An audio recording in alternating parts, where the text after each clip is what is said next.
Good afternoon, and welcome back to another episode of West Valley Workforce Success Series. I'm Lauren Serrato, WESTMARC Special Events and Media Relations Coordinator, and I am back today as your moderator by popular demand.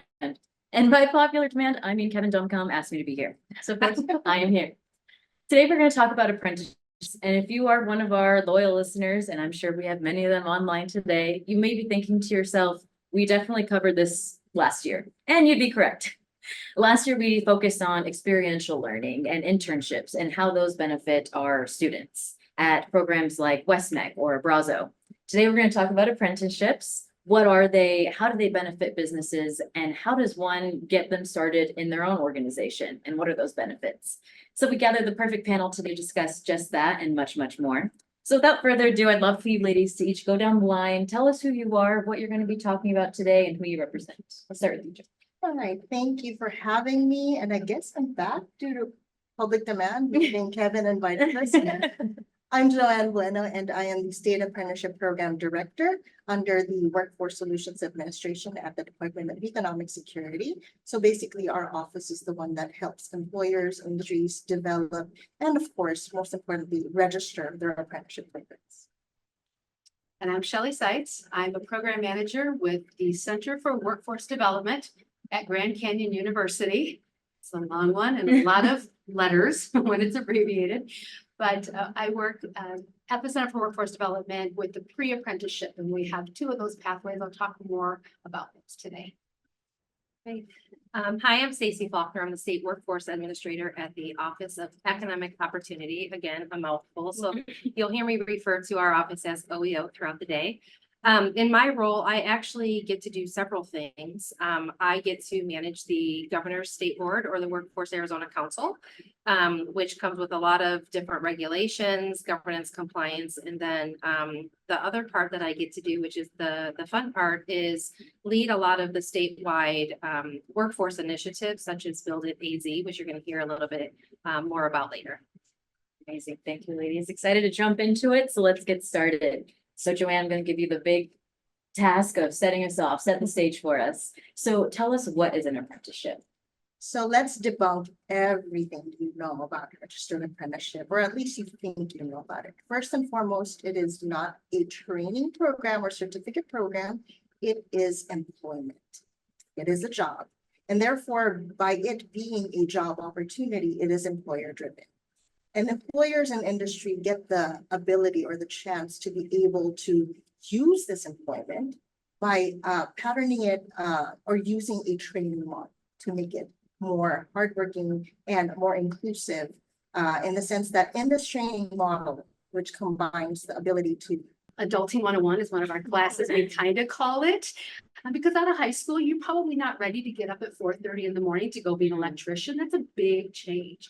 And so we talk about a day in the life of what's it like to be an electrician? What does your job site look like? What is safety? They get to do tours at the companies that sponsor us. Plus there's classroom work. So it's a lot of soft skills training, but hard skills as well.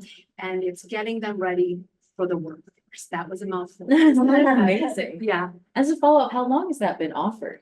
Thank you for asking that. Actually, we are just starting our 5th cohort. So we started in the fall of 22, and there again every semester. So there were 4 completed.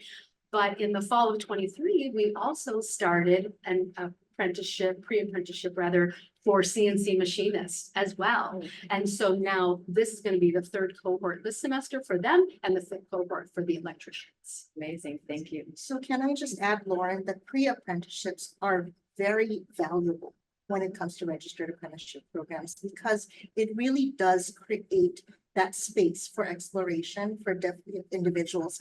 Just imagine for, let's say, a healthcare apprenticeship. You don't want to hire individuals into the apprenticeship program only to realize, oh, I'm scared of blood.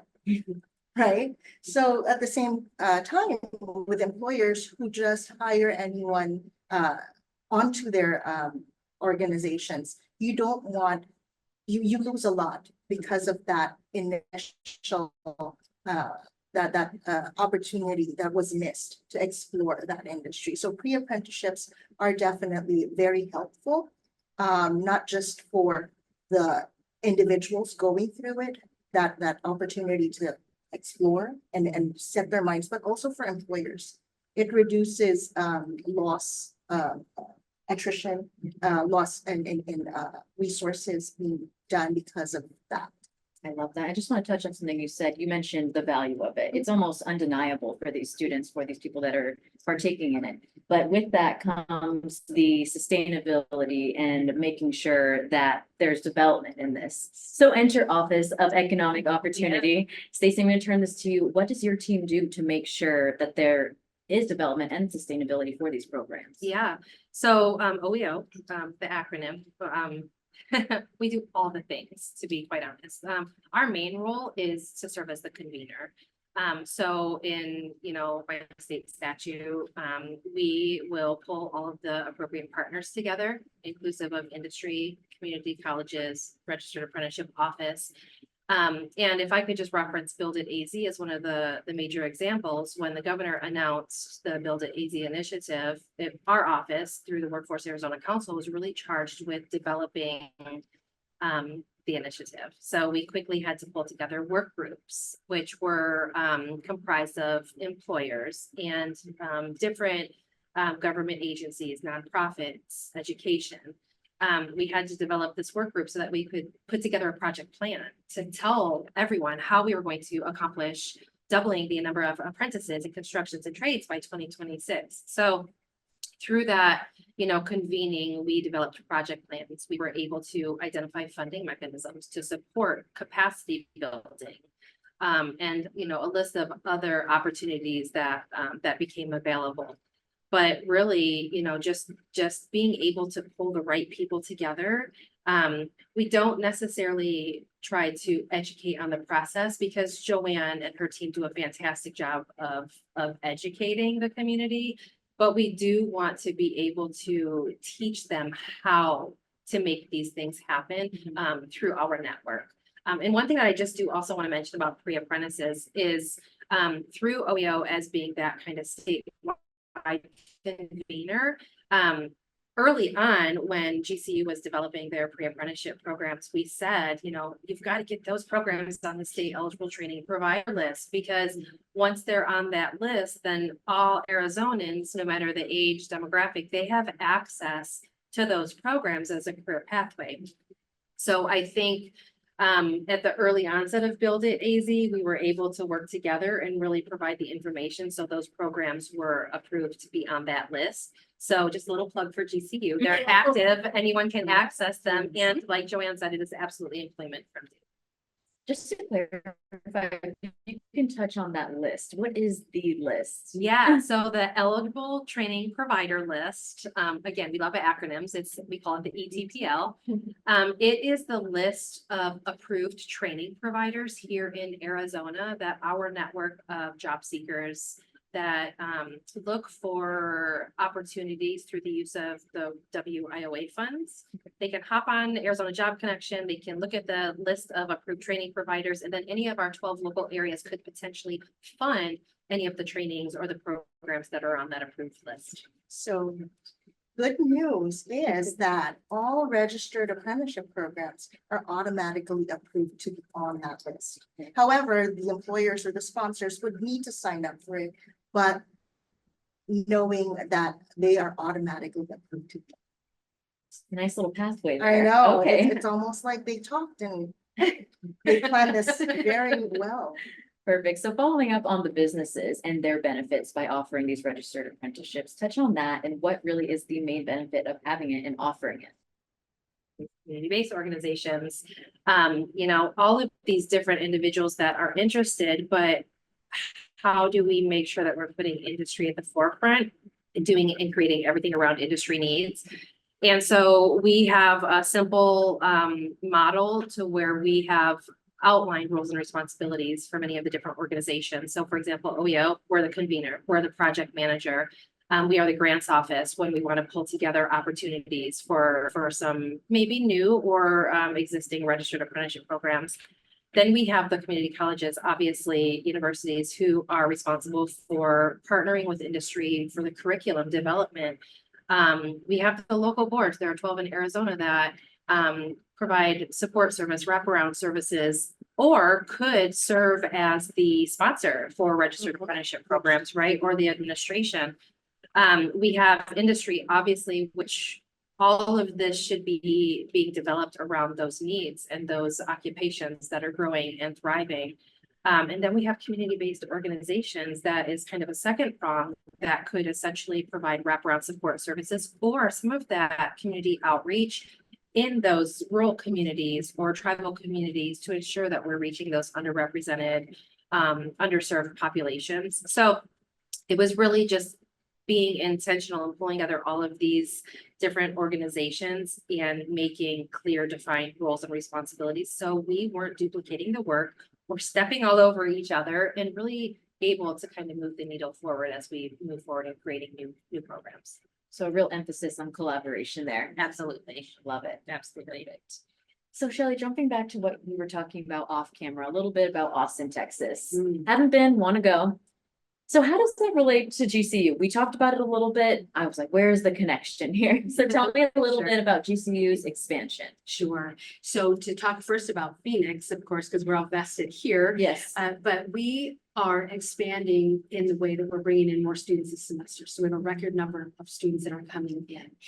Which is telling, and now there's a waiting list, which tells us there's a huge need.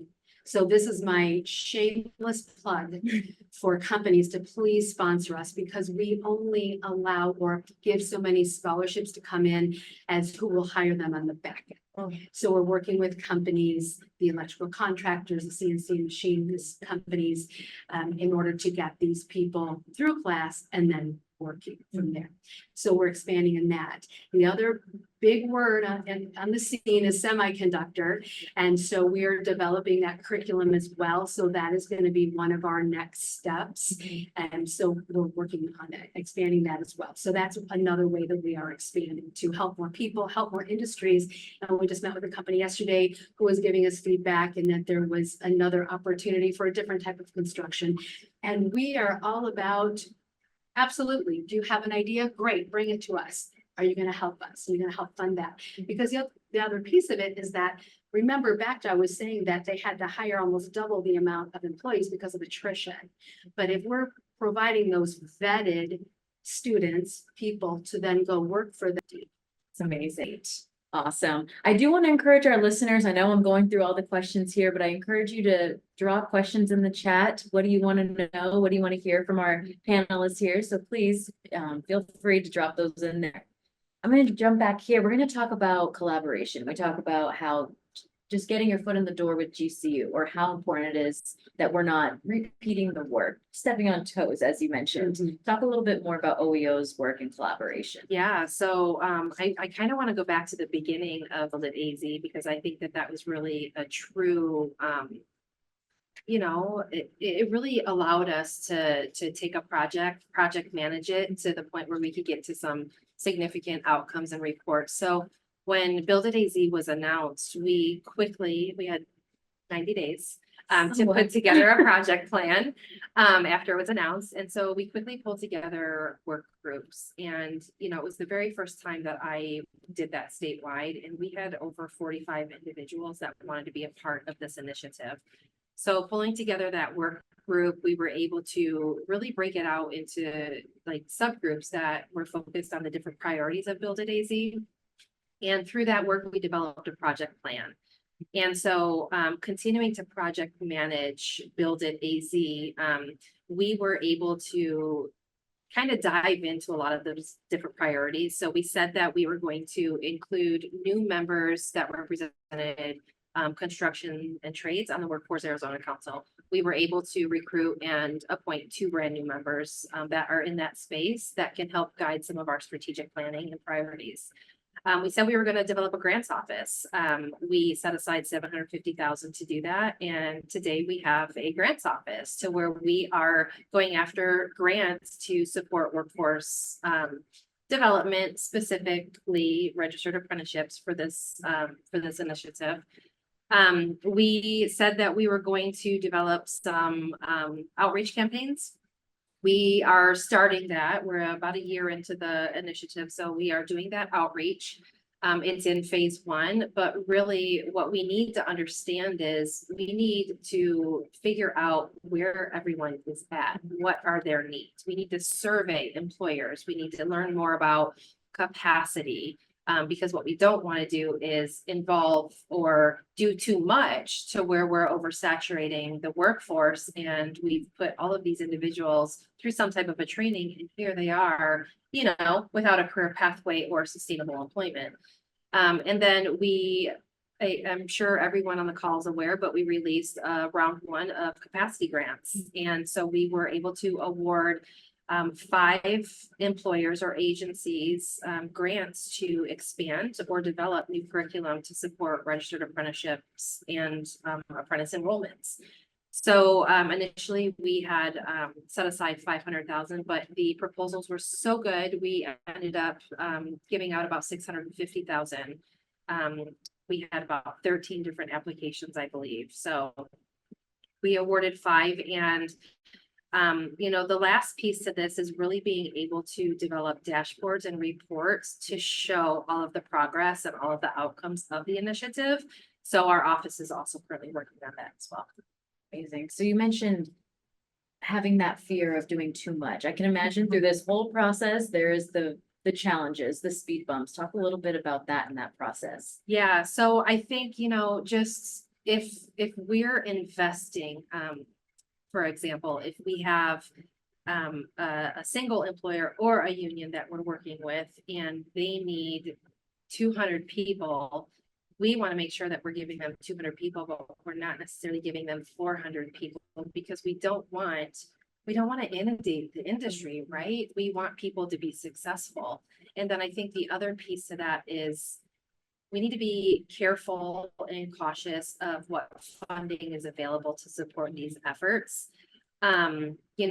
I can speak to WIOA year after year. There's been about an 8% decrease in funding statewide across the 12 local boards. And so just making sure that we are going after money, if it's available, through federal grants, through partnerships, through,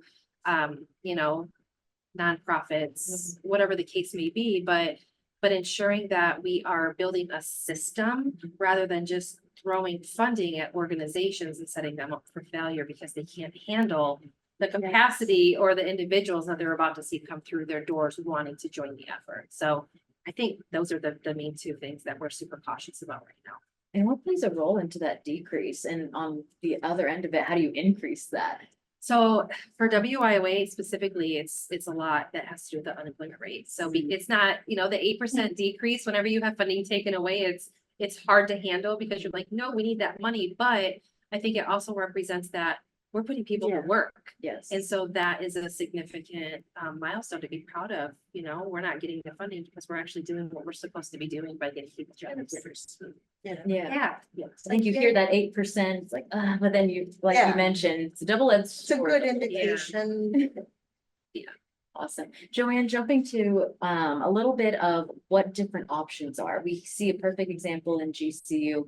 I think a big part of it is people understanding what it looks like, a registered apprenticeship. Tell me a little bit about the different options of what it could look like for a business. So essentially, it's all the same for a business. It's you training your workforce using the opportunity to provide hands-on training, and all of that is supplemented by related education. Now, where it differs is how you participate in the program.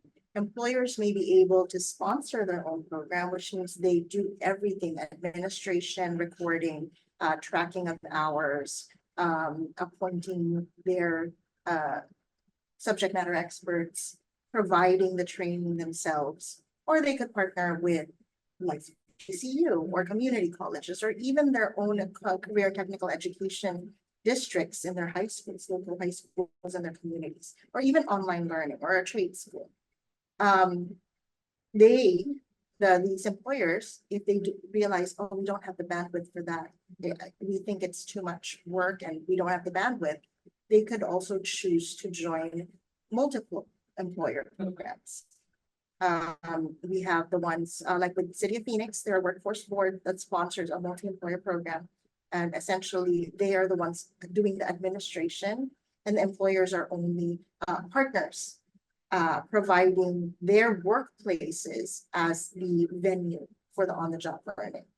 We have community colleges that are also in that space. They are the intermediary sponsors, as we call them, and they're the ones doing that extra, that little lift of administering a program. And both ways are I would like to believe, and I do believe, that it produces successful results. It's just a matter of trying to engage with our office and trying to see which option would be doable. And what are the costs and the investments to a business to get started to do this? So cost-wise, really, there's no cost associated with setting up a program with our office. I'd like to say it's free, but it's little to no cost because we're paid still with your tax money, but there's no cost associated with setting up a program. The only cost really is the wages that you're going to pay these individuals. And know that we do require at the very least an annual wage increase. After all, these individuals are earning, doing their best, going through your program, earning new skills and abilities. It's only natural to give them rewards for all that skills gained. So there's a requirement of wage increases on a yearly basis.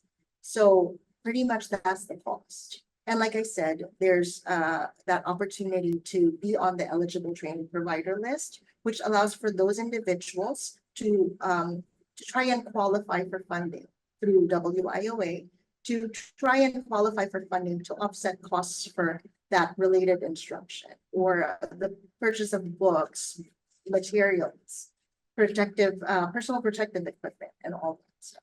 So really, cost investment is something that they already spend on regardless.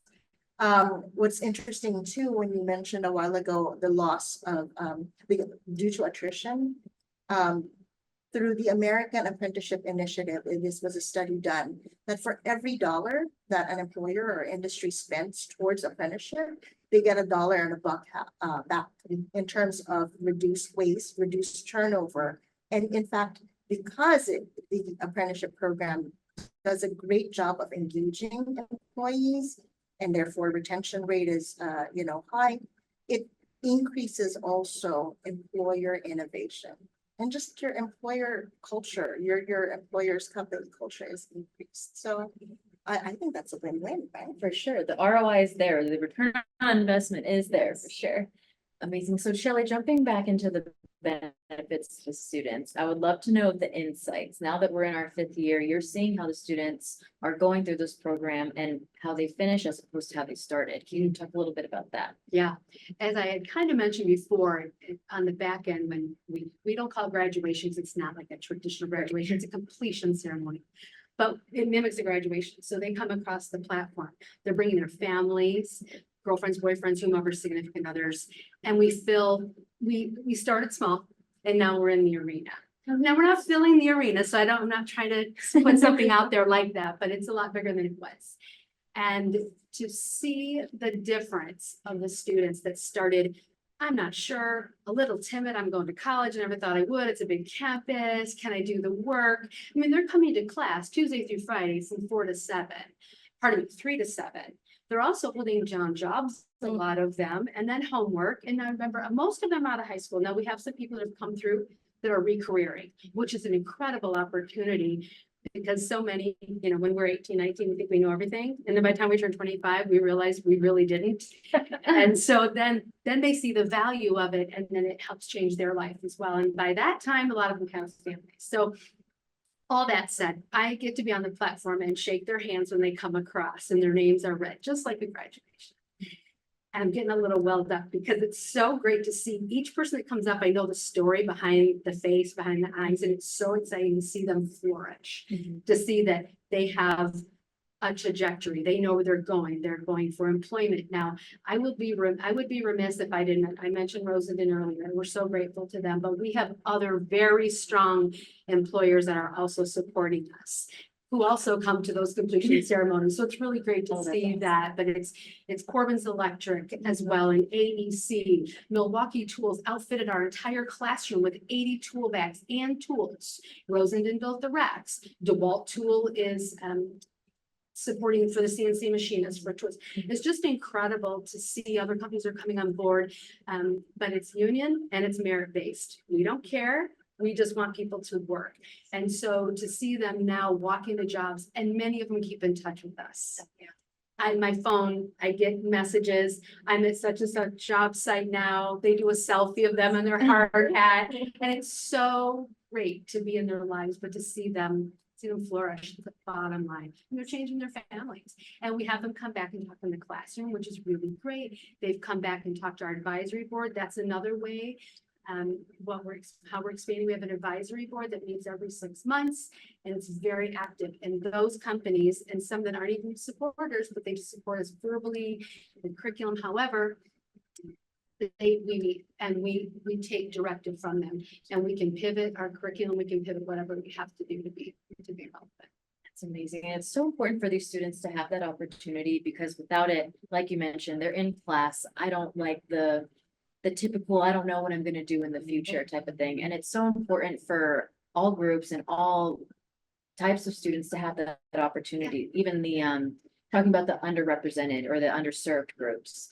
What is OEO doing specifically to make sure that these students in maybe specific communities are not able to have that opportunity? Yeah. So a couple of things. I think the most important is that outreach campaign that we're kicking off. Really understanding like kind of the landscape of Arizona and why some of those populations aren't accessing registered apprenticeship programs, right? So I think, you mentioned women earlier, and I think at our last summit, our workforce summit, this spring, we had a couple of women come up on stage and tell us their story, and it was very, very touching. I think there were probably a lot of tears in the crowd. But, hearing those stories and, making sure that those stories are making their way to social media, being shared on our websites, because one was homeless. She started homeless. She was living in her car, but she was able to get into a program, and now she drives truck. And she is the main wage earner for her family. And then hearing from a young gal, I think she was under the age of 20, if I'm not mistaken. 19, yeah.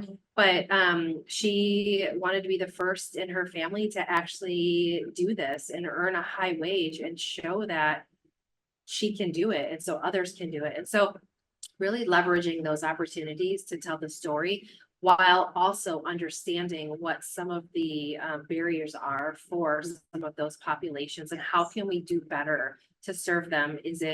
Can we go to them? Can we do more virtual? Can we do apprenticeship on wheels? I mean, there are so many different opportunities that we could move forward with, as long as we have the funding, right? And then I think the second piece to that is really continuing to be connected to our labor market team that supplies the data for us to make those data informed decisions to support industry. So for example, we're seeing a lot of growth in healthcare, cybersecurity needs, aviation, batteries. So continuing to convene all of those groups together, talk about how we can develop new apprenticeship programs in those industries. And how can we continue to get our youth, our women in the workforce, involved by eliminating some of those barriers. Shelly, jumping back to you, sounds like GCU has it all figured out. You're expanding, the program is thriving. There's got to be some tips and tricks, maybe even the secret sauce. Tell me a little bit about that. What is it to make it flourish the way that it is? Something that just came to mind as we were all talking that I just wanted to reiterate is that this isn't just a job, it's a career. And so there's an opportunity for people that didn't know what they wanted to do to have a career. You can start in craft at whichever industry, but then you can go on to supervisor and foreman. You can be a project manager, an estimator. You might end up being the CEO of the company. They've worked their way up. So much opportunity. So really what we do, I think, maybe a little differently. I don't know. I've never worked in higher education before, but it's a lot of wraparound services. So Mickey Nunez is my counterpart as a program manager. He and I, we call ourselves kind of mom and dad in the classroom. We're not instructors, but we're in the classroom and we make ourselves available to those students. So I have their cell phone numbers. If someone is late, they know they need to let us know. So we're building those soft skills of, oh, when you go to work, you need to call your boss and let them know you can't show up or if you're going to be late. And so we do that in the classroom. We build that relationship with them. And I tell them, if you don't come to class 2 days in a row, I'm calling you because I want to make sure A, you're okay, and B, what's going on. So we try to head off because there's a lot of hesitancy and a lot of newness. And so we try to head that off. And so wraparound services that way, giving them opportunity with different programs on campus, meeting the other companies. Again, we do those site tours. Those companies come in and talk to our students so they can represent their own companies. And then students get to apply to all of those different companies and interview with all of them. So that in essence, I feel like really it's the wraparound, it's the follow-up, and it's the genuine care support of the students. And like I said, they're still messaging me and now I have all these, like we started, the first year was 80 students, 40 and 40. The next set was 120-ish from each semester. And now this next semester, we're starting with about 175 between electricians and CNC machinists. And so just the opportunity of seeing them change, but then knowing that they can contact us. So the faculty is strong for them, support is strong for them, and it's giving them hope and opportunity. And what's the hope for the future? Gosh, wouldn't our president, I mean, if he could get to talking too as well, right? Because we want it to be duplicatable. We want everything to go to scale. And so now we've got this pilot, we have our proof of concept, and now we have this pilot program starting again in Austin and starting remotely, if you will, but having someone boots on the ground there, but then from there starting to attack that trade shortage, getting bigger here. Center for Workforce Development is now one of the pillars at GCU. So we have your traditional, we have your online, we have the ABSN, the hybrid, but Center for Workforce Development. And truly, my goal, and I don't want to speak for other people, but probably for it to be its own college. And Ooh. yeah, that's what I want to see. It's an opportunity. Higher education doesn't need to just be college level, Right. but offering career opportunities. So Amazing. I love it. I want to address you ladies and the audience. I'm not being that millennial checking my phone, seeing what's going on. The questions are coming into here, so I want to jump to the audience, make sure we leave time for that. So open to whoever wants to take it. We've been talking about apprenticeships to support trades and advanced manufacturing. What other industries are starting apprenticeship programs? Oh, not just starting, they've already been in there. We have a lot of apprenticeship opportunities. And not just for job seekers, but also for the employers to explore in healthcare, hospitality, IT, cybersecurity. What did I not mention? Aviation, automotive. You have your childcare pretty soon. Hello. I hope you're watching, but teacher education, K-12 teacher apprenticeships as well, to support the education system. So really, there's over 1,200 occupations. Wow. Right now in our state, we're already in 16 different industries for apprenticeships. So it's not just really your traditional construction and trade, but it has broken into a lot of different industries. Amazing. Next question here, coming from Dr. Roger Freeman. Shout out to Littleton Elementary School District. It seems you've done a lot with limited resources. We are interested in pre-apprentice sneak peek for youth. See what apprenticeships are available to help motivate them to stay engaged in their schoolwork. Is there anything like that, or could there be? Yes. Do you mind? No, okay. So we are actually, that is one of the things that our team in the Arizona Apprenticeship Office would like to see more of and are focused in trying to grow. As we have mentioned earlier, pre-apprenticeships help individuals and employers and industry get to the finish line of completion of the apprenticeship much more successfully through pre-apprenticeships. So pre-apprenticeships can even happen as early as high school. And even registered apprenticeship can happen as early as high school with youth and apprenticeship. Instead of these individuals going for summer jobs or, part-time jobs, making coffee, why not already give them the opportunity to do that job right while they're in school at a part-time? So, simple answer, yes, there's a lot of opportunities. We, in fact, one of our programs with Kudelski Security is a youth apprenticeship program that trains kids, people who, not even legal to buy alcohol, they're already there planning and helping out with the cybersecurity of our country, and we have apprenticeship opportunities in culinary that's happening through the Careers in Culinary Arts program. We have an automotive program that's thriving in Tucson through Sarah Jobs for Progress. So there's a lot of opportunity out there, and we encourage employers to look into that possibility as well, because that's your talent pipeline right there. And like Shelly had said, some of these people just don't know what they don't know. And that's a perfect opportunity to introduce and plant those seeds in their minds. Stacey, did you want to add to that? I think that the one piece that we don't necessarily say out loud, but it's kind of expected, is that a pre-apprenticeship is a career pathway to a registered apprenticeship, right? Because I don't know, I'm sure you've all been to high school and maybe your senior year you took a shop class or a home ec class. Those classes essentially are the nuts and bolts of what a pre-apprenticeship is, because we're teaching you what an industry looks like. But I just kind of urge everyone that develops a pre-apprenticeship program to not stop there. Make sure that there's a streamlined career pathway. So that way we're not setting individuals up for failure. We're setting them up for a sustainable, employment outcome long term. Actually, now that we're talking here at WESTMARC, one of the pre-apprenticeships that we're so proud of is WESTMARC. They have been providing apprentices through their pre-apprenticeship program for the nuclear generators.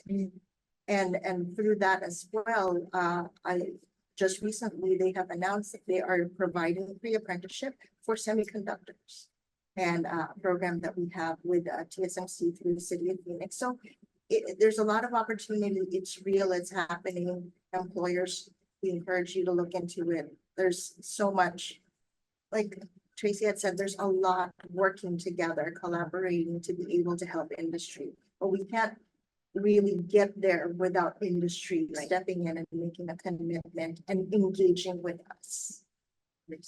I know there are other questions in the chat, but if we're unable to get to them, I encourage you to reach out to our panelists. Their contact info will be on the slide that you see on your screen there. Ladies, I want to make sure that we give everyone a chance to give call to action. What's next? What do you hope to see in the future? We'll start with you, Stacey, if you'd like. Yeah, so I really want to encourage industry, get involved in the outreach campaign. We need the information from all of you to be able to determine where the need exists and how we can build out better initiatives in the future. We will be creating dashboards and reporting, and it'll be on our OEO website. Please pay attention to those things, because we want to make sure that we are impactful and that we have significant outcomes to be able to share with all of Arizona. But yeah, get involved. And if you want to have a conversation, call any of us. This is a really important piece of workforce development. Involvement is critical.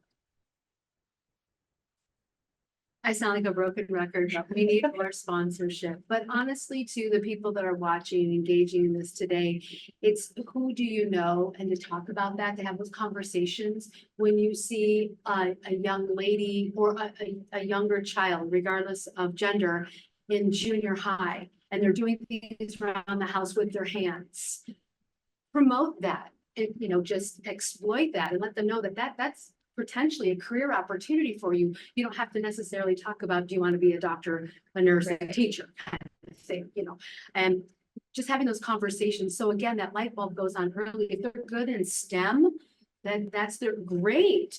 you'll need STEM to be an electrician. You'll need STEM to be in CNC. So there are just these other paths now that are available to people that are going to give them promising careers, making great money.